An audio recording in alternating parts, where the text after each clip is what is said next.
obviously, the next step to this is, after we realize that we take it out and we flip it over and we put it in here, is that, hey, it needs a roof and it needs a floor. Okay? Now, one of the things that we had you guys do when you made the initial box was that we had you rabbet the corners so that everything stayed the right dimensions, right? And we had you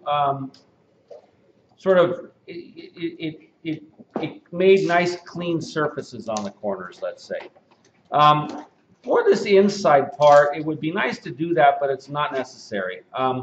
It makes it a lot more complex to do that, and so I'm not going to be worried about rabbiting corners when you're doing the spatial subtraction. We're going to see the foam here, we're going to see the foam here, and we're not going to rabbet the top and the bottom, we're just going to set them on there. Okay? Everybody remembers what rabbit means, right? Anybody not remember? No, it's not a furry little animal. It's a very furry, funny. Fluffy, cute little. So, the piece that we have to cut out to put on the top and the bottom of this is how wide?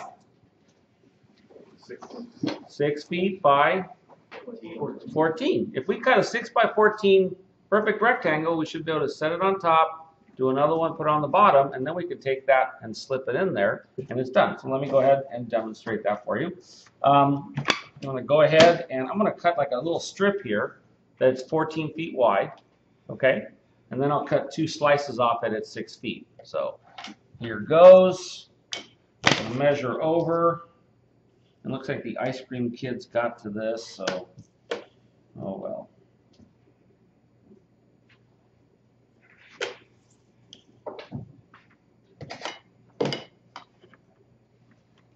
You can see that I'm kind of using this as a squaring straight edge. All right, and so that's a 14-foot strip. It should match this, and it does, see? So we're good to go. So now I need to do the 6-foot dimension. So I'm just going to mark that right there. And I'm going to use it at the other end also. All right, and just for the heck of it, I'm going to use the same squaring technique once again. I'll hold that there and put my square against it, and yep, it's correct. So that becomes the floor, and then another one will become the roof. All right, so let me cut that out.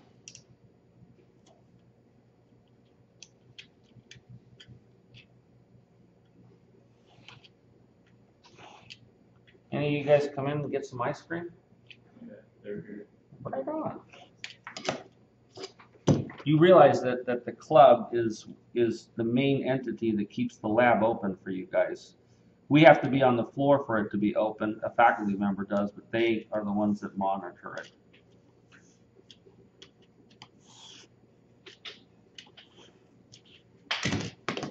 Okay, and so there is what can be my floor. So I'll put that on there and glue that on. All right, and then after that, I'll do one for the other end. I'll glue that on. Another one, 6 feet.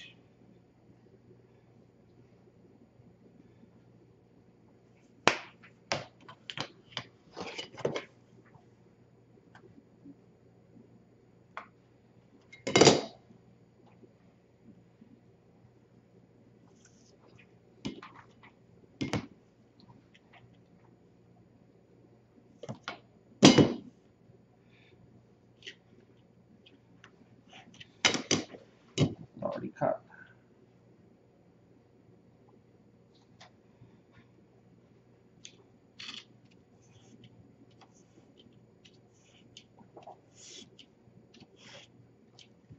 Okay, and there's my second piece. Now all I got to do is glue those to the top and the bottom, and I'll have the part that I got to make. I'm going to grab some glue out of this cabinet real quick.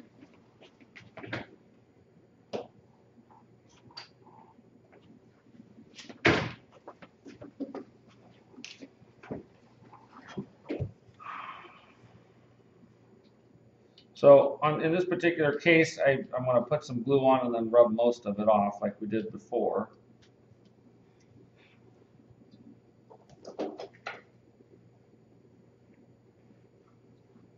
Now when you do this, one of the things that I want you guys to be aware of, and I want you to give thought to, is what does this, what does this rub up against? What does this touch when I put it back inside that box? Okay, so I'm going to set that one on there. This one up on here. The reason that I bring up that issue is that there's a possibility that the thing that you're cutting might be just slightly big or slightly small, right? But what becomes really important is that this edge here and this edge here lines up. If it hangs out the back a little, you know, not as big a foul as it would be if there's air gaps. Okay, so there's that. Needs to go up a little. You got to turn, yeah. All right.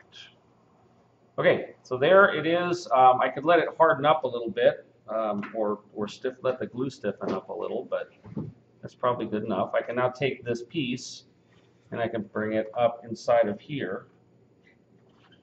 And when I turn it around, I now have a spatial subtraction. Okay, and it has the floor and the roof on it. Right, you see that? Okay, so we're taking this sequentially in order to not overwhelm you. If you look at those three cuts at once, most of you, if I just showed you this one image, not the first two, most of you would wonder, how the heck do I do that? And it's like many things in life. You break it down into smaller components and you eat one part of the elephant at a time. Right? How do you eat an elephant? One bite at a time. There's a little wisdom in there. So this is the first part. Then the next part is going to be going up from that. And I can show that to you. Before I do that, let me show you what the final piece looks like that you're making. Because I have this one here that I can pull apart. That is the piece that you're making. This is the innie, not the outie, but the innie of the subtraction. And this is made from three pieces. This was made in the same process that you guys are engaging right now. First this one, then this one, then this one. One step at a time. Okay? All right. So, Mitchell, how many minutes are we at there? We are at 7:42. All right. Let's go ahead and stop.